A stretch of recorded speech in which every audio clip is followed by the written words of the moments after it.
विक्रम और बेताल की कहानी। बहुत पुरानी बात है। धारा नगरी में गंधर्वसेन नाम का एक राजा राज करते थे। उसके 4 रानियां थीं। उनके 6 लड़के थे जो सबके सब बड़े ही चतुर और बलवान थे। संयोग से एक दिन राजा की मृत्यु हो गई और उनकी जगह उनका बड़ा बेटा शंख गद्दी पर बैठा। उसने कुछ दिन राज किया, लेकिन छोटे भाई विक्रम ने उसे मार डाला और स्वयं राजा बन बैठा। उसका राज्य दिनों दिन बढ़ता गया और वह सारे जम्बूद्वीप का राजा बन बैठा। एक दिन उसके मन में आया कि उसे घूमकर सैर करनी चाहिए और जिन देशों के नाम उसने सुने हैं उन्हें देखना चाहिए। सो वह गद्दी अपने छोटे भाई भर्तृहरि को सौंपकर योगी बनकर राज्य से निकल पड़ा। उस नगर में एक ब्राह्मण तपस्या करता था। एक दिन देवता ने प्रसन्न होकर उसे एक फल दिया और कहा कि इसे जो भी खाएगा वह अमर हो जाएगा। ब्राह्मण ने वह फल लाकर अपनी पत्नी को दिया और देवता की बात भी बता दी। ब्राह्मणी बोली, हम अमर होकर क्या करेंगे, हमेशा भीख मांगते रहेंगे, इससे तो मरना ही अच्छा है। तुम इस फल को ले जाकर राजा को दे आओ और बदले में कुछ धन ले आओ। ये सुनकर ब्राह्मण फल लेकर राजा भर्तृहरि के पास गया और सारा हाल कह सुनाया। भर्तृहरि ने फल ले लिया और ब्राह्मण को 1 लाख रुपए देकर विदा कर दिया। भर्तृहरि अपनी एक रानी को बहुत चाहता था। उसने महल में जाकर वह फल उसी को दे दिया। रानी की मित्रता शहर कोतवाल से थी। उसने वह फल कोतवाल को दे दिया। कोतवाल एक वेश्या के पास जाया करता था। वह उस फल को उस वेश्या को दे आया। वेश्या ने सोचा कि यह फल तो राजा को खाना चाहिए।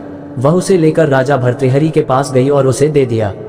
भर्तृहरि ने उसे बहुत सा धन दिया, लेकिन जब उसने फल को अच्छी तरह से देखा तो पहचान लिया। उसे बड़ी चोट लगी, पर उसने किसी से कुछ कहा नहीं। उसने महल में जाकर रानी से पूछा कि तुमने उस फल का क्या किया। रानी ने कहा, मैंने उसे खा लिया। राजा ने वह फल निकाल कर दिखा दिया। रानी घबरा गई और उसने सारी बात सच सच कह दी। भर्तृहरि ने पता लगाया तो उसे पूरी बात ठीक ठीक मालूम हो गई। वह बहुत दुखी हुआ।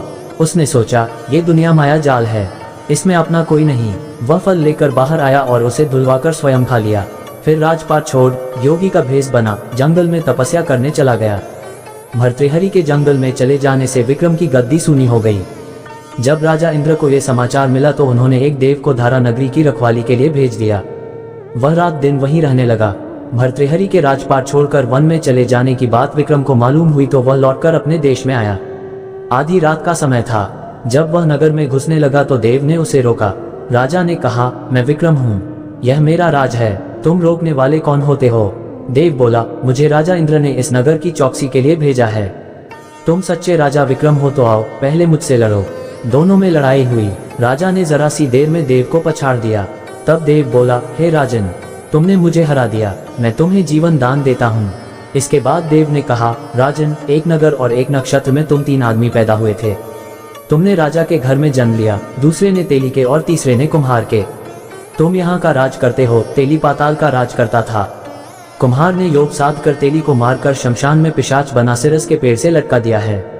अब वह तुम्हें मारने की फिराक में है, उससे सावधान रहना। इतना कहकर देव चला गया और राजा महल में आ गया। राजा को वापस आया देख सबको बड़ी खुशी हुई। नगर में आनंद मनाया गया। राजा फिर राज करने लगा। एक दिन की बात है कि शांतिशील नाम का एक योगी राजा के पास दरबार में आया और उसे एक फल देकर चला गया। राजा को आशंका हुई कि देव ने जिस आदमी को बताया था कहीं यह वही तो नहीं है। ये सोच उसने फल नहीं खाया, भंडारी को दे दिया। योगी आता और राजा को एक फल दे जाता। संयोग से एक दिन राजा अपना अस्तबल देखने गया था। योगी वहीं पहुंच और फल राजा के हाथ में दे दिया। राजा ने उसे उछाला तो वह हाथ से छूटकर धरती पर गिर पड़ा। उसी समय एक बंदर ने झपटकर उसे उठा लिया और तोड़ डाला। उसमें से एक लाल निकला, जिसकी चमक से सबकी आंखें चौंधिया गईं। राजा को बड़ा अचरज हुआ। उसने योगी से पूछा, आप ये लाल मुझे रोज क्यों दे जाते हैं। योगी ने जवाब दिया, महाराज, राजा, गुरु, ज्योतिषी, वैद्य और बेटी, इनके घर कभी खाली हाथ नहीं जाना चाहिए। राजा ने भंडारी को बुलाकर पीछे के सब फल मंगवाए। तुड़वाने पर सब में से एक एक लाल निकला। इतने लाल देखकर राजा को बड़ा हर्ष हुआ। उसने जौहरी को बुलवाकर उनका मूल्य पूछा। जौहरी बोला, महाराज, ये लाल इतने कीमती हैं कि इनका मोल करोड़ों रुपयों में भी नहीं आंका जा सकता। एक एक लाल एक एक राज्य के बराबर है। ये सुनकर राजा योगी का हाथ पकड़कर गद्दी पर ले गया। बोला, योगी राज, आप सुनी हुई बुरी बातें दूसरों के सामने नहीं कही जाती। राजा उसे अकेले में ले गया। वहां जाकर योगी ने कहा, महाराज, बात यह है कि गोदावरी नदी के किनारे मसान में मैं एक मंत्र सिद्ध कर रहा हूँ। उसके सिद्ध हो जाने पर मेरा मनोरथ पूरा हो जाएगा। तुम एक रात मेरे पास रहोगे तो मंत्र सिद्ध हो जाएगा। एक दिन रात को हथियार बांधकर तुम अकेले मेरे पास आ जाना। राजा ने कहा, अच्छी बात है। इसके उपरांत योगी दिन और समय बताकर अपने मठ में चला गया। वह दिन आने पर राजा अकेला वहां पहुंचा। योगी ने उसे अपने पास बिठा लिया। थोड़ी देर बैठकर राजा ने पूछा, महाराज मेरे लिए क्या आज्ञा है? योगी ने कहा, राजन, यहाँ से दक्षिण दिशा में 2 कोस की दूरी पर मसान में एक सिरस के पेड़ पर एक मुर्दा लटका है। उसे मेरे पास ले आओ, तब तक मैं यहाँ पूजा करता हूँ। ये सुनकर राजा वहां से चल दिया। बड़ी भयंकर रात थी। चारों ओर अंधेरा फैला था। पानी बरस रहा था। भूत प्रेत शोर मचा रहे थे। सांप आकर पैरों में लिपटते थे। लेकिन राजा हिम्मत से आगे बढ़ता गया। जब वह मसान में पहुंचा तो देखता क्या है कि शेर दहाड़ रहे हैं, हाथी चिंघाड़ रहे हैं, भूत प्रेत आदमियों को मार रहे हैं। राजा बेधड़क चलता गया और सिरस के पेड़ के पास पहुंच गया। पेड़ जड़ से फुंडी तक आग से दहक रहा था। राजा ने सोचा, हो न हो ये वही योगी है जिसकी बात देव ने बताई थी। पेड़ पर रस्सी से बंधा मुर्दा लटक रहा था। राजा पेड़ पर चढ़ गया और तलवार से रस्सी काट दी। मुर्दा नीचे गिर पड़ा और दहाड़ मार मार कर रोने लगा। राजा ने नीचे आकर पूछा, तू कौन है? राजा का इतना कहना था कि वह मुर्दा खिलखिलकर हंस पड़ा। राजा को बड़ा अचरज हुआ। तभी वह मुर्दा फिर पेड़ पर जा लटका। राजा फिर चढ़कर ऊपर गया और रस्सी काट मुर्दे का बगल में दबा नीचे आया।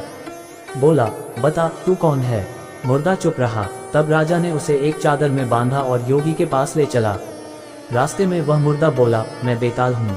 तू कौन है और मुझे कहाँ ले जा रहा है? राजा ने कहा, मेरा नाम विक्रम है। मैं धारा नगरी का राजा हूँ।